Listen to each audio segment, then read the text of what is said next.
fact. That was. No more room in hell. The dead will walk here. What's up, horror fiends? It's me, your boy Ricky Grimes, back at you with another video here with my man Joe, the psychologist. What's up, Joe? How are you, my friend? I'm good. A little tired today. I was putting my Christmas lights already. Oh man, dude, bro, we're right by Thanksgiving, and it's that time. It don't hit you yet until like it starts getting cold, and it's like, oh, son. No, you should have seen it. It looked like a horror movie in my living room. I was checking lights. I'm like, none of them are working. So I just grabbed them all, threw them out, and went bought new ones. I just gave up. Clark Griswold over here. That's who you remind me of. Basically, you should see outside. Awesome. Well, we're not talking about Clark today, but we are talking about HELLRAISER 2022, streaming exclusively on Hulu. This film, though, is not directed by Clive Barker. This is directed by David Bruckner. If you don't know the name, he directed The Night House and also The Ritual on Netflix, as well as some episodes of Creepshow on Shudder, and as well as VHS, the original VHS, he directed on here as well. Yeah, so he was in that one. He's got some experience on him, among others. So, but yep, the screenplay, Clive Barker had something to do with, like, not the screenplay, but like it's based off of his works. So you would probably have more background information as compared to me. I'm not the most Hellraiser aficionado, but yeah. But anyway, let's get right to it. I liked them. Yes. I thought the designs, the 87 Pinhead is a little more assuming. I don't know if that, but other than that, the new Cenobites, yeah, I totally loved it. I dug how much more they were actually involved in this, and honestly, they were kind of scary looking. Yeah. So I mean, I would have freaked out if I would have seen any of them. The big difference being in the original film, they had more of like a bondage leather look to them with their outfits, but here their outfits is pretty much their own skin. Like their own skin is ripped apart and designed in a way, I guess, fitting to whatever. Yes. Fitting to whatever it was that they ultimately wanted to be or become. Yeah. Oh man, that was pretty good. What was your favorite design for the most part? And I think she might be the gas, but the female, I want to say she was Asian looking. Yes, yeah. I was just gonna say, I think it's the Asian one, right? Yeah. I liked her. I liked her design. I liked her power with the wires and stuff like that. So I liked how that, because I guess that's what she controls. She's got the wires, whereas Pinhead's got the chains with the hooks. Roland Voigt, how the fuck did he design? He stuck in this for like 6 years with that mechanical device through his fucking chest, right? He somehow fortified this estate to turn it into a cage to lure the Cenobites in, so he could get a reverse. How did he come up with all that? I'm assuming he must have figured out the box, because you unlock the box to unlock the gateway, so there's got to be something involving in the designs all over the box. So he probably just kept on going by the designs, and he had the book. I can't remember what the name of the book is, but the book may have some mention as far as because it seemed like he knew that he can capture them. Mm-hmm. Like, I don't think it was a wild guess. It seemed like something he knew. Yeah, he planned it. This film here is, now the difference is, there's a lot of differences compared to the original film, but this one deals with addiction. The main character, Riley, she's been clean for what, 6 months, give or take. Yeah. And right off the bat, she's drinking, popping pills, lying. I'm like 10 minutes into this movie, I do not like this character whatsoever. But how did this film tackle that theme? They took addiction, and do you think they did a good enough job to incorporate that into the story? I think they take did. Advantage of that, or no? I think they did a fair job. I mean, because the first one, the inner demon was hedonism, and in this one, the inner demon was drugs. And hedonism. What? Repeat that. Hedonism. Like, a lot of those in the back. What the hell is that? It's sex, basically. The first, that's why the first one they had sadomasochism, right? Yes, sadomasochism. Hedonism. It's all under hedonism. Gotcha. Yep. But so if they were trying to create characters supposed to be sympathetic, that didn't fall on me. I didn't find the character sympathetic. No, not at all. I was annoyed by the stupid choices it kept making. Like the stupid choices kind of drove me nuts. And Yeah, not me for too. nothing, but when they walked to the house, when I would have looked at it, I'm like, yeah, that looks like I might not be able to get out of there. Yeah, I'm not going in. Like, why amazing. look for the one way in, knowing that the place looks like you're not supposed to be able to get out? So yeah, I myself wouldn't have gone in there, you know. But I guess you're seeing she's still trying to be sober. I guess I don't know, because towards the end, but I guess it does change it. Instead of the movie dealing about sex and stuff like that, it's a person fighting their inner demons, and then basically because the choices she made in the end was to continue living this lonely, sad life. Yeah, she chose not to resurrect her brother. Yeah, I mean, I wouldn't. I mean, look what they fucking did to this guy.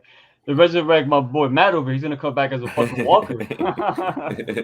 Fuck that shit. Yeah, all right, you're right about that. I wish they would have did more with it. I think the Evil Dead remake is a good example of doing it right.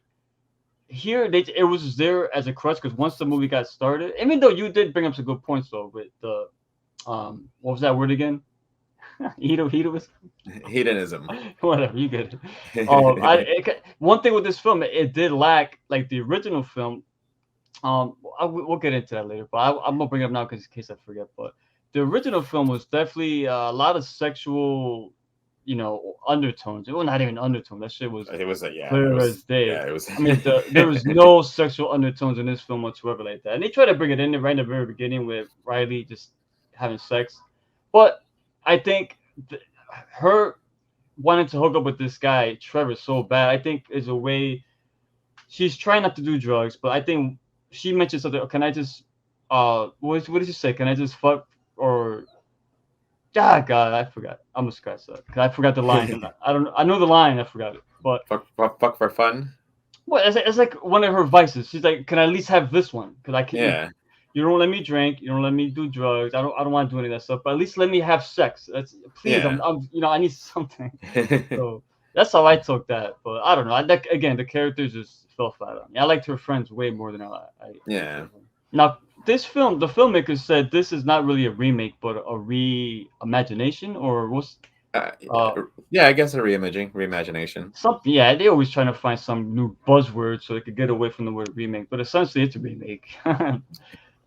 How would you compare this to the original? It's going in. I thought it was gonna be really similar, but after watching it, they're completely different films. Yeah, I mean it was. I hate to admit there was a point when, especially when they were looking at the book. Do you know what movie it flashed me back to was the Blair Witch Project. The second one. No, Book of Shadows. I like Book of Shadows. Literally, like at the book, I'm like, oh no, like why? Like that's not a movie you want to remember as you're watching something. But I like the first one. I mean, I'm a fan of the first one. I mean, it's one of the ones that I grew up, watching. It's been a bit since I've seen it, to be honest with you. Yeah, me too, man. It's been a long time. But again, the Pinhead in that one was more scarier as opposed to the Pinhead in this one. The Cenobites, what I really liked was they weren't background players. And again, I'm gonna have to watch the first one to see exactly how much they were involved in. I just seem to remember it more. It was Pinhead that delivered, the punishments. Whereas, like I said, these, all of them were involved in giving the punishment out and being part of the torture. So that part I liked. And it's where the two movies differentiate. I don't hate the movie. Actually, I did like the movie myself too. This one? Yeah. No, I liked it. I mean, I watched it twice, even though it's long, which we'll discuss that at the end. The problem is it's long and Pinhead doesn't show up until after an hour into the film. And Barker, when he originally created this, Pinhead wasn't supposed to be like the central character. No. The Shatter and the big, I forgot his name, the big fat one. Which wasn't in here. No. So those characters had lines in the original film, but because of the prosthetics and the way their mouths moved, it didn't really function correctly. It wouldn't look right. So those lines were passed over to Pinhead for the most part, and the other female Cenobites. So that's why Pinhead got so much shine in that. And he wasn't even called Pinhead in that film either. He was always like what the high priest. He's the priest. Yeah. That's something that the fans nicknamed him. Is that true? I don't know about that. Is that true? The fans just nicknamed him Pinhead and then No, Barker went with it, or no, I don't. Because if you watch the first film, he's never referred to as Pinhead. The credits no, never said Pinhead. Only until I believe the second film when they started labeling him as Pinhead. Maybe it was the fans. I'll have to look into that. We'll have to look into that. Yeah, it's interesting because Clive Barker is an interesting guy to read up on. Like the stuff that this guy, man, dude, a lot of interesting shit. But yeah, for me, this film here, like the original film, it felt darker, scarier, dirtier, and grittier. This is missing all of that. That film had an original cast of like more sophisticated, older characters, adults. This has college people that check off all the boxes that every film now has. That's the problem with this film. It feels too like everything you see now, but with Cenobites. You know what I mean? You mentioned it before. The Cenobites in the earlier films were scarier because they were in the background, in the shadows a lot. Like when you saw the shadow, you saw this teeth for the most part. It's like, oh my god, what is this? But here they're so up close in your face. They look great, but it's just it loses that scary factor to me. Yeah, I can see that. I can see that actually. I can see where you're coming from on that. Yeah.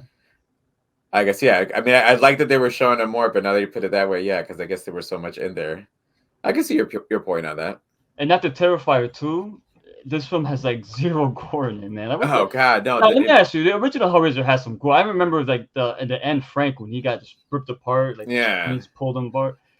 It looks like they really held back on this film. I mean, they had one scene I want to comment real quick is when Pinhead shoves the pin through Nora's throat, and you see it from the inside.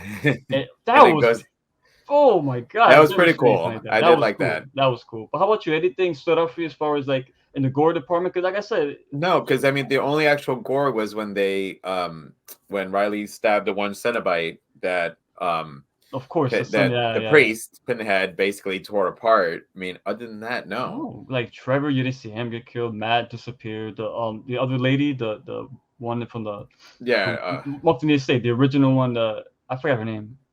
Was it Ramona or something like that? I don't know. Something like that. But yeah. She was the one that was holding the box in that storage locker. Well, not in the locker, but in that facility. She had it hidden there. Yeah. That so. It always. I thought they're gonna fuck her up. I'm like, oh my god, I'm starting to like go like this already because you see like the Cenobites surrounding her. Then it just cuts and it never goes back to him. Like, where's Art the Clown, bro? Come on, show him how it's done. Yeah, but so what would you say as far as your closing thoughts right now? Anything else you want to add in? Bring it up right now. So, what would you rate this? You said you enjoyed it, so I did. I mean, closing thoughts. Like I said, I didn't hate it. I started watching it last night, and then I texted you when I realized this is 2 hours long. Bro, when you texted me at like 3 a.m. saying I was like, I don't think I can like when I think it was like 2. I'm like, shit, that's too long. So I didn't finish it, so I had to rewatch it. When I rewatched it again, because there was a couple things I missed, I'm like, all right, it's actually not that bad. It's too long. Too damn long. 2 hours is too long. I mean, how did you like the box? The box is different. They definitely the box was different. I thought the box was cool. Yeah, I like the puzzle. I like the way that because again, I can't totally remember. It's been so long. If you got cut, if basically in the original Hellraiser, I can't remember if getting cut and your blood being on the box was what involved. But the blood in the box for sure, because I remember when Larry in the original film. He moved into, I think it was his brother's old house. Mm-hmm. He got cut and the blood hits the floor and it seeps into under the baseboards. It lands on the box and it reignites the box. Okay. And it starts bringing Frank back from from hell. So but I guess this one you had to like be cut by it in order. You had to be cut by the box. Yeah. Yes. So I mean, I like that. I didn't see the Trevor and Void twist. Maybe because I wasn't. Sadly enough, yes, we should have seen it. But when it happened, I'm like, oh, okay, you got me. I didn't see that comment, so I did. That did work for me. I like because of the effects, the look of the Cenobites. You know, again, the storyline wasn't all that bad. It just dragged out. I think if we were gonna invest in such a long movie, they should have done more into the background. You know, explore the book a little bit more instead of giving us more character exploration. Yeah, it felt more like a slasher film. Yeah, compared to the original film too. I don't know why I got that vibe. So again, because as a whole, I give it a 3.5. 3.5, pretty good. I'm gonna give it a 3. I was on 2.5 originally, but after the first watch, you know, it's long and it's, oh my god, just.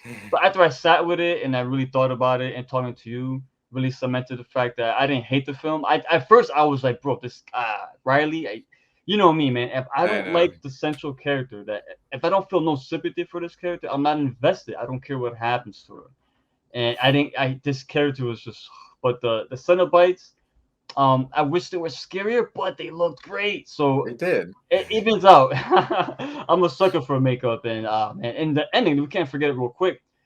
Now, Voight, he wanted pleasure, so they gave him pleasure, right? But the pleasure of pain, which, you know, they fucked with you. Like, they twist with you on it. So now they say, okay, we can't take it back. We'll exchange it. We were wrong. He wanted power, so now they turn him into a Cenobite. I thought that was pretty damn cool. What did you think of that? It made me feel like a throwback to the second Hellraiser, where the Doctor ends up eventually meeting Leviathan, and then he becomes a Cenobite himself, right, and then ends up fighting the other Cenobites. But so I thought it was kind of a little throwback to that. I thought I thought he was gonna be like Pinhead for some reason. Yeah, well, Pin's going in. Like, wait a minute, is this the actual Pinhead? The transformation was cool. Cool. I like eyes shut and open. Kudos for them going on making him like Jesus Christ. That was a little on the oh, okay, we're going there on it. Yeah, because but he was meeting God. An audience with God, yeah. Yeah, he was meeting God. So yeah, I thought like that. I thought the ending was pretty cool. Yeah. It leaves it open for a sequel. Just don't make it so long, and give us some more. If you're gonna go for a sequel, give us a little bit more. If you give us background into the Cenobites, because you got a background into Pinhead in the original Hellraiser, so you can give us a little bit background on it instead of just giving us these people who are just making wrong choices left and right. You think so? Fuck! I would have threw her ass out my apartment. Fuck out of here, man. And take your box with you. Yeah. Yeah, but let's wrap this up, brother. So yeah, not bad. I wish Tomato has no replay value for me. This is not a film I would probably go back and watch again because I wanted to. I just the character I wasn't into. Everything else was okay. It worked, especially the Cenobites. I wish I had more violence and gore. Yeah. A movie like this, it needs to push the envelope, and especially with what the characters can do. Yes, I don't understand. It didn't feel like when I think of Hellraiser, I think of like, holy shit, gore and like shit I'm not supposed to be looking at. You know what I'm saying? But here it felt like something we watch on Netflix now. All right, what is this? Yeah. You know, and very tame. It's tame. Yeah, tame. If they do another one, they gotta hope they make it darker and. I don't know. I want more horror into this. It wasn't really scary at all. I think that's what I'm getting at. I want it to be a bit more scary. But yeah, I agree. Cenobites are great. Has some good stuff in it. I've Bruckner so far. I mean, I'm a fan of some of his work, so I just hope they could take this and make it better in a sense. That makes sense because it's not bad, but I want just make it fucking scarier. I'm Tricky Primes, Joe the Psychologist. With that being said, stay scared.